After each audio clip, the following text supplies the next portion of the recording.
అందరికీ నమస్తే. విద్యార్థుల భవిష్యత్తు తోటి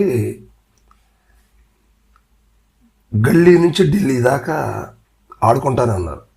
ఇంకా దేశంలో విద్యా వ్యవస్థ పైన పూర్తి ప్రాధాన్యత అనేది ఇవ్వలేదు. విద్యా వైద్యం అనేది సామాన్యుడికి, పెద్దవాడికి, చిన్నవాడికి అందరికీ అందాల్సినటువంటి హక్కుతో కూడినటువంటి విషయాలు. అది అందులో ప్రధానమైనది విద్య.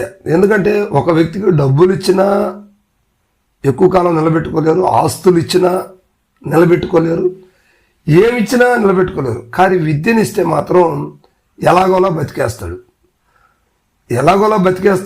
లేదా మంచి సంపన్నుడిగా మారతాడు, మంచి ఉన్నతమైన స్థానానికి ఏదో విధంగా చేరుకోగలడు.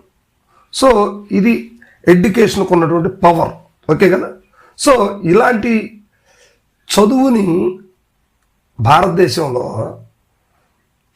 నీచంగా చూస్తున్నారు. విద్యార్థుల భవిష్యత్తుని కాలు రాస్తున్నారు.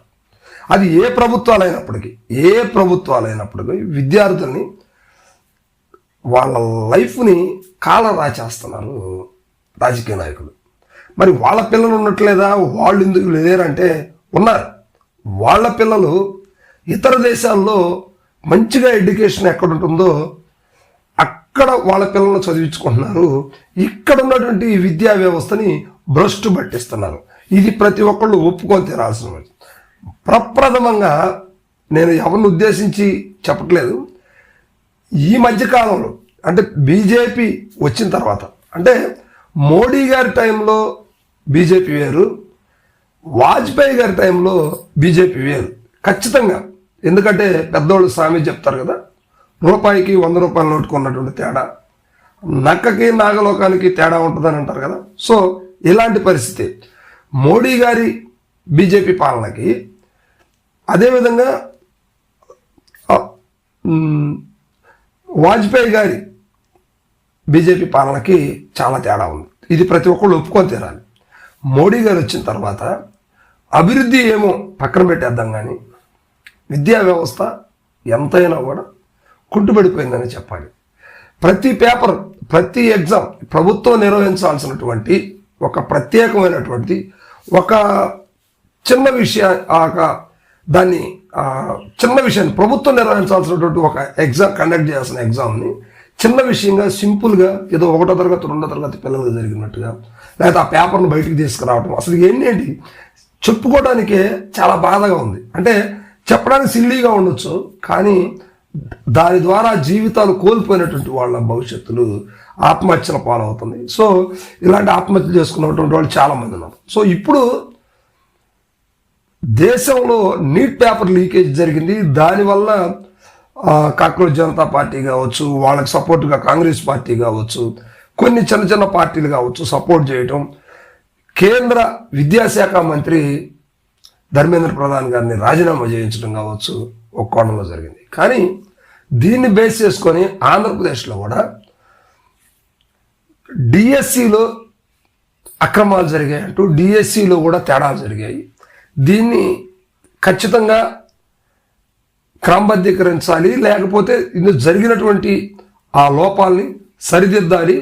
దీనికి సంబంధించి తప్పు జరిగిందనేది మేము గట్టిగా నమ్ముతున్నాం, భావిస్తున్నాం. ఖచ్చితంగా ఆంధ్రప్రదేశ్ విద్యాశాఖ మంత్రి నారా లోకేష్ గారు ఈ పదవికి రాజీనామా చేయాలి. కేంద్రం కంటే ఈయన గొప్పవాడేం కాదు కదా. సో ఆయన చెప్పాడు, అందుకని ఈయన రాజీనామా చేయాలి. ఇది వైఎస్ఆర్సీపీ నిన్నటి రోజున రాష్ట్ర వ్యాప్తంగా కూడా ఒక ఉరవడిలాగా సృష్టించి చాలా చోట్ల రాజీనామా విషయం, లోకేష్ని దించాలి అనే ఒక చైతన్యాన్ని తీసుకొచ్చారు. సో ఇది ఇక్కడ లోకేష్ దించుతున్నాం అనేది కాదు, ఆయన హయాంలో జరిగినటువంటి డిఎస్సి నియామకాలు కానీ డిఎస్సి ఎగ్జామ్కి సంబంధించి కానీ తప్పులు జరిగాయి. వాటికి సంబంధించిన ఆధారాలు, ఎవిడెన్స్ మా దగ్గర ఉన్నాయి. సో అక్కడ తప్పు జరిగింది, ఆయన రాజీనామా చేశారు. ఇక్కడ తప్పు జరిగింది కాబట్టి ఖచ్చితంగా నువ్వు చేయాలి అంటూ వైఎస్ఆర్సీపీ పట్టుబట్టింది. దీనికి సంబంధించి జగన్మోహన్ రెడ్డి గారు వైఎస్ఆర్సీపీ అనుచరులు మొత్తం కూడా రాష్ట్ర వ్యాప్తంగా రోడ్లు ఎక్కారు, నిరసనలో రాస్తారోకో తెలియజేశారు. మరి లోకేష్ గారు రాజీనామా చేస్తారా లేదా అంటే వైఎస్ఆర్సీపీ బలం సరిపోతుందంటే బలంగా ఉందనుకుంటే ఆయన రాజీనామా చేస్తారు. ఆంధ్రప్రదేశ్లో పరిస్థితులు అయ్యావు కదా. ఒకవేళ వీళ్ళ బలం మాకు సరిపోలేదు, మాకేం కాదు అనుకుంటే రాజీనామా చేయరు. ఇది కేంద్రంతో పోల్చడానికి లేదు కదా. సో ఎందుకంటే ఇంకొక రకంగా కూడా చెప్పాలంటే అందరూ బీజేపీ భక్తులే ఇక్కడ. సో అలాంటప్పుడు ఇక్కడ న్యాయం జరిగిద్ది అని అనుకోవడానికి పెద్ద విషయం కాదు. కానీ జగన్మోహన్ రెడ్డి గారు చెప్పారు, ఆంధ్రప్రదేశ్లో కాదు ఎక్కడ జరిగినా కూడా మేము కూడా ఎలాంటి తప్పు జరిగితే ఉపేక్షించేది లేదు, మేము కూడా ఒక్క ఆక్రోజం అయితే తీరుతాం అని జగన్మోహన్ రెడ్డి గారు మాట్లాడటం అనేది కొంచెం యువతలో ఆనందాన్ని తెచ్చినప్పటికీ, కానీ పూర్తి స్థాయిలో వైఎస్ఆర్సీపీ ఈ కార్యక్రమాన్ని నిర్వహించడానికి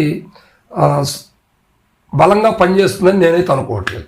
సో మొత్తం మీద మాత్రం లోకేష్ రాజీనామా చేయాలని ఒక నినాదంతో వైఎస్ఆర్సీపీ బలంగా ప్రయత్నం చేస్తూ ఉంది. మరి నిజంగా అక్రమాలు జరిగాయా, అవినీతి జరిగిందా, పేపర్ లీకేజ్ ఏమైనా జరిగిందా, డిఎస్సి నియామకాలు ఏమన్నా తప్పులు జరిగాయా, వాటన్నిటిని ఒకసారి వైఎస్ఆర్సీపీ బయటపెట్టి విశదీకరిస్తే ఖచ్చితంగా రాజీనామా చేయాలి. యువత అంతా కూడా బయటకు వస్తారు. సో ఒకసారి మీ కామెంట్ తెలియజేయండి దీనికి సంబంధించి.